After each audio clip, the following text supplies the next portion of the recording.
for Golden State. One of the great playoff runs of all time is complete. The Warriors are NBA champions again. Before they launch their title defense, relive the Warriors' title run. Monday on NBA TV, catch all 4 Warriors finals wins starting at 10 a.m. Eastern Time, NBA Game Time at 7 o'clock Eastern, and the movie 2016-17 NBA champions Golden State Warriors at 8 Eastern. Catch the Cavaliers right now. They choose not to watch the movie. No, it really didn't go their way. And that won't be playing in Cleveland. Their preseason wrapped up in Orlando. Kevin Love did not play. Likewise, LeBron James still not available and still a bit of a question mark for opening night on Tuesday. Derrick Rose did play and looked spry. Looked really good. Derrick Rose played well, I thought, at the end of last year in New York, carrying over this far early as a starter. Dwayne Wade, very productive in limited minutes. Here's Rose. Quick. A burst. That's what that is. 9 points in just 9 minutes worth of work. Dwayne Wade gets hot. The old-fashioned running hook. I like that. He's got some tricks in the bag, like this one. Ooh. That's called the okey doke, Matt. Take some of that okey doke. More from Wade. 5 of 8. 15 points in just 12 minutes. He likes playing in Florida. Yeah, a little north of Miami, but he still likes playing there. That's how you feel. New face in this Orlando roster, Jonathan Simmons had 20 against his old team, the Spurs, the other night. Oh, and he can still do that. 12 for Orlando. Second quarter. Aaron Gordon. What kind of style is Orlando going to play? What kind of team are they going to be? Up and down? Come on, Grant, tell me what it is. You know those guys. They're young. I think they got to get up and down. They got to do a lot of that. Yeah. It feels like under Frank Vogel, they should be a really good defensive team that runs, right? Doesn't that make sense? Feels like that should be it. I'm not saying it's going to. Anyway, before the game, the Cavaliers made a roster move. They sent Richard Jefferson and Kay Felder to Atlanta along with a pair of second-round picks. The Hawks, who reportedly intend to waive both players, sent back draft rights to a pair of European players. The deal will save Cleveland nearly $13 million in luxury taxes. All right, that little bit of business taken care of. Let's talk about the Cavaliers and where things stand here at the start of the season. Really versus themselves here last season, Zeke. Does this Cavalier team like it is better suited than last year to win the East again, take on the Warriors, maybe not as well equipped or somewhere unknown? I think they're better suited. They have more talent. They're deeper. They can play multiple styles. They're versatile. I think Crowder and Green are big additions to their team. And when Thomas comes back, I think he's going to be a big addition. However, when you look at the Wade addition, I think that's going to be a harder and a tougher fit for them in terms of their chemistry, because his addition means that you've taken J.R. Smith out of the lineup, you moved Kevin Love to the 5 spot, and you've changed Tristan Thompson's, his spot. So now you've moved 3 players around to accommodate one, and you had a team that's going to, 3 consecutive NBA finals. So, this is going to be a work in progress for Cleveland. Now, they don't have anyone to test themselves against with the exception of Boston. So talent-wise, they're going to keep winning games, and they'll just have to measure themselves and figure it out during the course of the season. Other question is, how much do you really know considering who and who hasn't played together yet?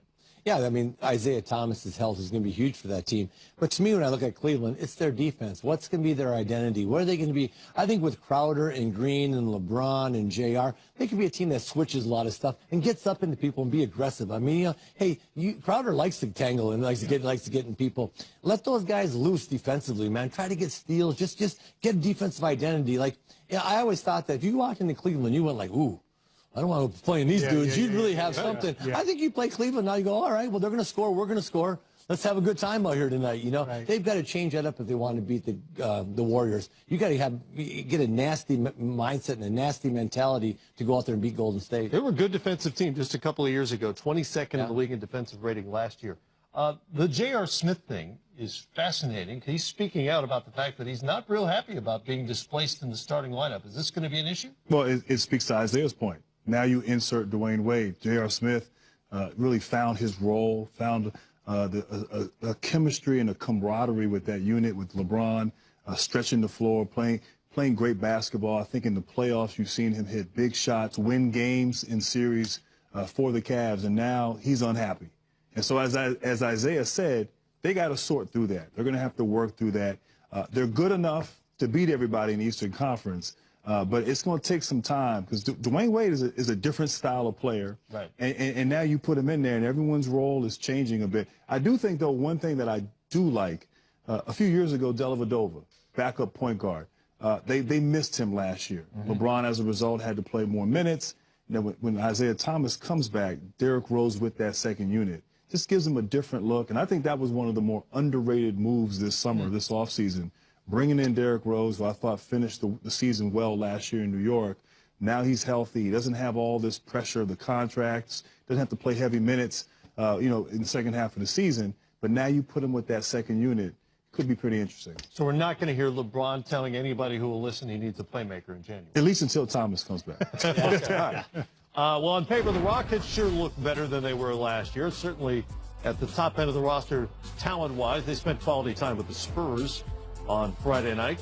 Eric Gordon, sixth man of the year, pretty good in the starting role as well. Making shots, that's what that guy does. He can catch and shoot with the best of them in our league, and he's got unlimited range.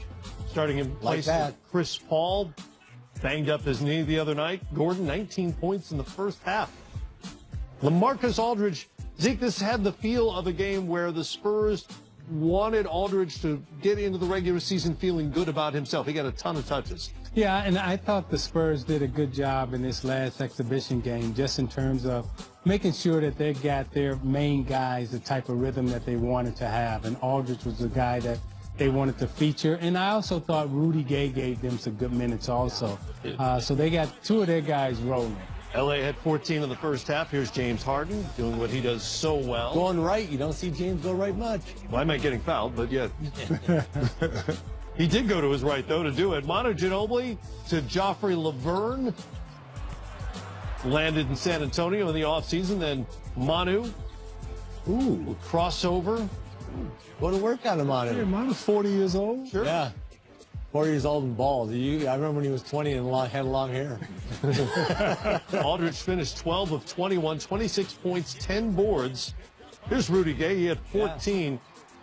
He moved well, Rudy Gay. He did move well. That's the big thing I looked at. Not how do you play, how do you move. Yeah. He had Achilles tendon surgery. I mean, that's in January. Yeah. That's legitimate career-ending stuff. Yeah. He moved well. I liked it. You talked about Aldridge getting the ball. I hope he did. He had a bunch of 6'4" dudes guarding him. Every time I looked, there was a 6'4" guy guarding LaMarcus Aldridge. Yeah. I'm like, kill that guy. But you know what was good about that is most of the time we watch a game and we see a 6'4" guy guarding a 6'11" guy. And they'll tell the 6'11" guy to move out of the post so the guard can go one-on-one. It was good to see San Antonio say, okay, punish that little guy. Exactly. Punish that little guy. Greg Popovich, by the way, said Kawhi Leonard is likely out for the season opener on Wednesday. He's been dealing with a quad injury. As for the Rockets, didn't see Harden and Chris Paul together in this game. We have seen stretches of them together so far. No telling what exactly the Rockets showed us in the preseason. But how do you figure this thing works? Well, it's interesting. Both guys are accustomed to dominating the ball. And now, you have to share that. And I have a feeling that at least Harden, this is his team. He's excelled. He was the MVP candidate. Chris is the new addition. How is he going to fit in? Is he going to space the floor and catch and shoot and play off of a James Harden, where his whole career he has been the facilitator? He has been the quarterback on the floor. So we talked earlier about Cleveland having to work things out.